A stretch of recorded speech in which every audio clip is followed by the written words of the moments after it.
Bonjour à tous, bienvenue sur la chaîne YouTube La Parole Vivante. Nous allons passer à notre deuxième étude, la foi qui agit selon les Écritures. J'espère que vous avez bien écouté la première leçon ainsi que l'introduction et que vous y êtes. Donc chaque jour, je vais présenter une leçon par rapport à cette série. Je vais vous inviter à prendre Romains chapitre 10, verset 17. Romains chapitre 10, verset 17, qui nous dit « Ainsi la foi vient de ce qu'on entend, et ce qu'on entend vient de la parole de Christ. » La Bible ne laisse aucune place au flou. La foi biblique a une origine précise, la parole de Christ. Elle ne vient pas de l'émotion, pas de la tradition, pas de l'environnement religieux. Si la foi ne naît pas de la parole, alors ce n'est pas la foi dont parle Dieu. Ce que la foi n'est pas. Aujourd'hui, le mot foi est utilisé dans toutes les sauces. Mais la Bible, elle définit clairement ce terme. La foi, elle n'est pas un sentiment d'intérieur passager, ce n'est pas une conviction vague sans engagement, non plus une appartenance culturelle ou familiale, et ni une simple croyance intellectuelle. Jacques chapitre 2 verset 19 nous dit « Tu crois qu'il y a un seul Dieu, tu fais bien. Les démons le croient aussi, et ils tremblent.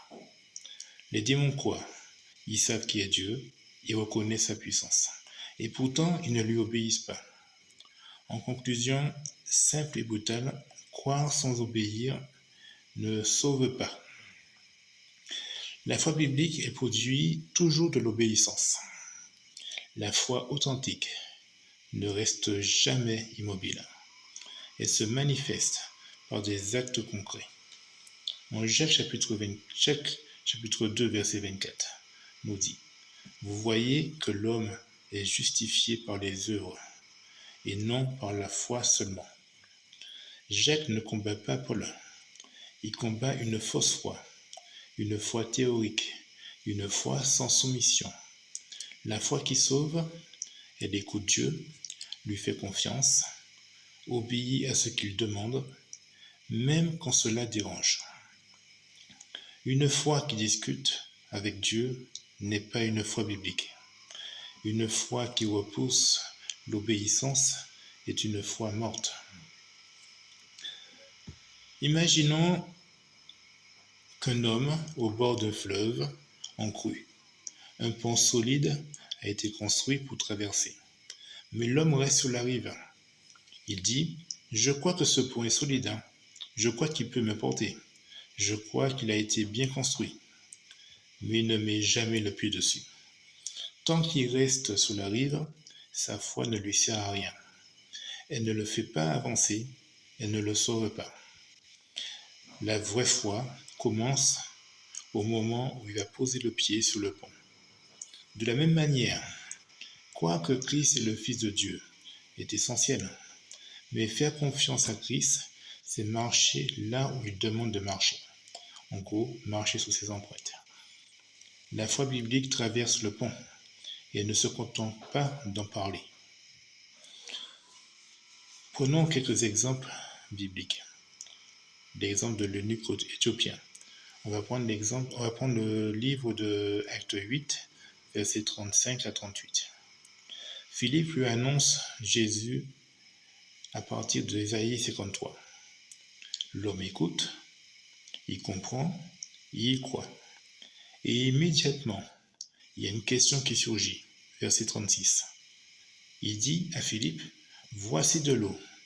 Qu'est-ce qui empêche que je sois baptisé ?» Observe bien.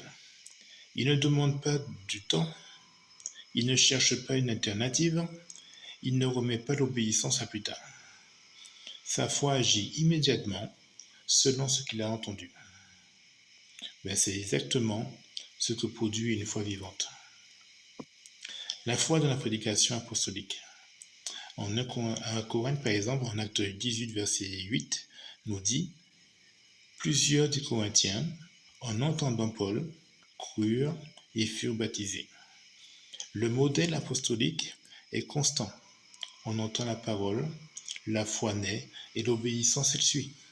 Jamais, mais jamais, une foi isolée de l'action. Jamais un salut sans réponse à l'appel de Dieu. Maintenant, nous voyons que le rejet des humains, le rejet des ajouts justement humains. Le Nouveau Testament ne connaît pas la prière du pécheur comme condition du salut. Une décision émotionnelle sans engagement. Un salut proclamé sans obéissance. Non. Romains 10, versets 9 à 10 nous parle de croire et de confesser. Mais cette confession est toujours liée à une vie soumise à Christ.